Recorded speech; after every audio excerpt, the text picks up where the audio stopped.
Hey everyone, Mossy Ranch Backyard Farm here, and it's the end of May. It's Memorial Day weekend. The sun finally came out, and just wanted to give an update of what's about to be harvested here in our backyard. And as you can see, this is my side yard right here, my compost pile, so it's our no man's land. And we have quite a few things growing here.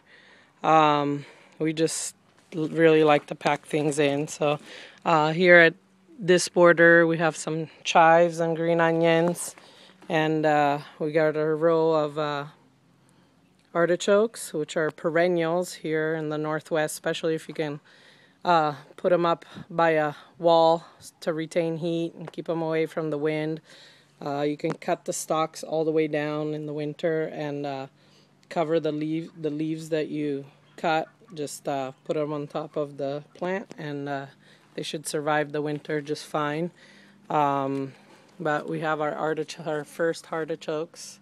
Usually we don't get those till June, but it's been warm this season, so we have quite a few going, so we're excited about that. But this year we did a row of potatoes here. We got most fingerling potatoes here, and they're just about to go to flower. So potatoes really easy to grow, and for one seed potato you could probably get like 8 to 10 potatoes. So it gives a good crop, and they're delicious when fresh, and especially once they start flowering you can start to pick the baby potatoes, which are so tender and sweet and really good. So they also make a really nice plant.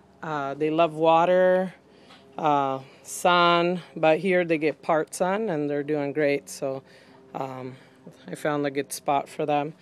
And we have them interplanted with our kale, which I love my kale. We do smoothies every day to get some vitamins in those kids that we have. So love the kale. This is my favorite. I don't even bother growing anything else, but this is the Nero di Tosca, or Tuscan kale, also called dino kale, and it gets huge here at my house, like a palm tree. So, well, not that big, but it resembles a palm tree, and it's delicious and it stays year round. So I just plant it every fall or spring and just have them all winter long. And here's my new experiment. Here we got a couple wires, and I'm training. We got a black satin thornless blackberry that I'm going to train just to 2 vines, 2 wires here along this wall, so it should receive a lot of heat and do good. It's actually about to flower right now, so we just planted them this spring, so hopefully they do good. Now blackberries and brambleberries, they grow on year-old canes. So the first year you're going to do all canes. The next year it'll produce fruit.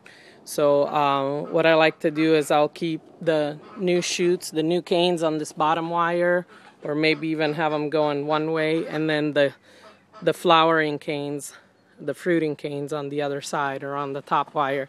That way it's easy to maintain. It won't take over. As soon as they're done producing, you just cut them down and train the shoots that you've saved up, and train them on the wire, and do that next year. So really easy. You can fit them in tight places. They don't have to turn into a jumbled mess. But as we continue down this bed, we have more artichokes, and they're just coming up everywhere down here. So that's going to be real nice.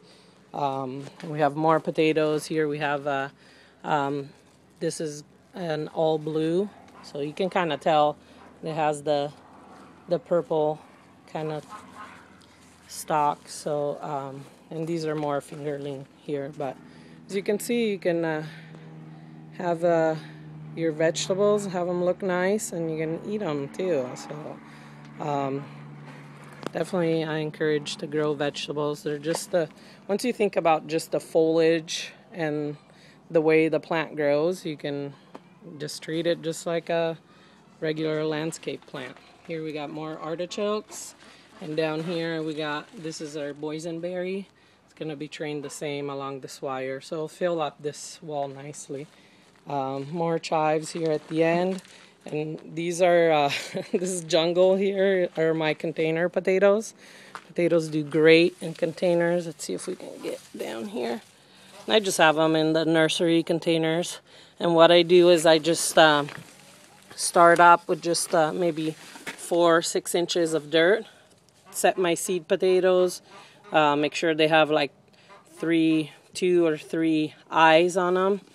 And then as the plant grows, you just keep covering up with more dirt and more dirt until you get to the edge of the pot, and you'll have, that way you'll get the most potatoes you can get for your container.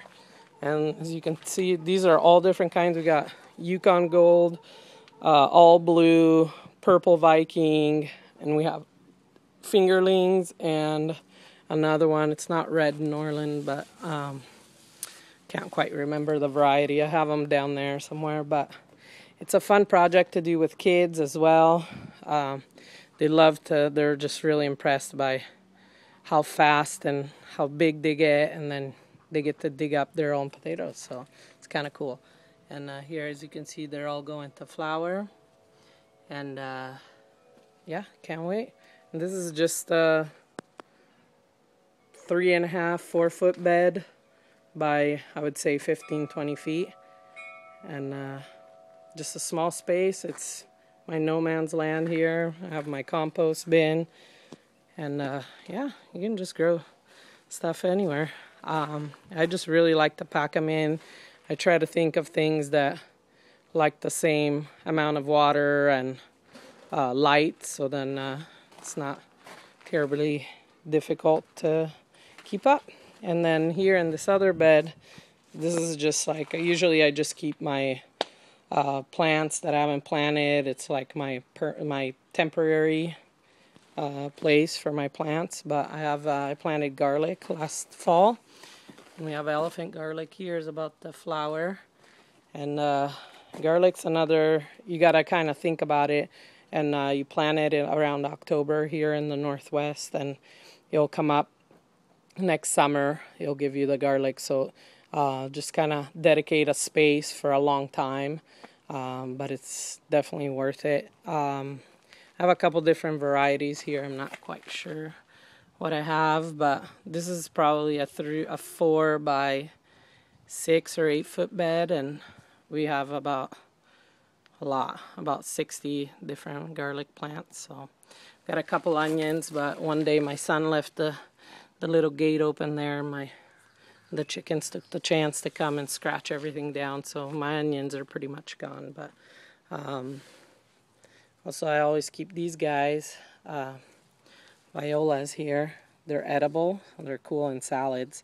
You just eat the flower. You can make candied flowers out of them too, but you just kind of, let's see if I can get a good shot of it. You pick off this part, it's kind of bitter, the green part there, and just eat the petals. Are delicious in salad and looks really pretty.